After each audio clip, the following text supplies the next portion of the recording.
আসসালামাইকুম।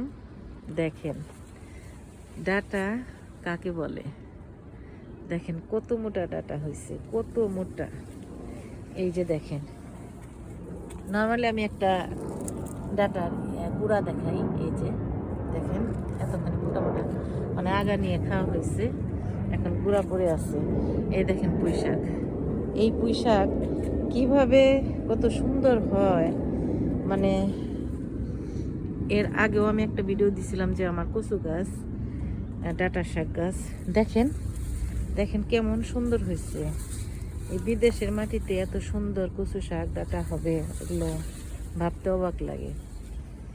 আর এগুলো তো অতটা যত্নও লাগে না। ওই যে দেখেন বাংলাদেশি কুমড়া, কুমড়া বলি না আমরা, কুমড়া হয়েছে। হ্যাঁ আলহামদুলিল্লাহ।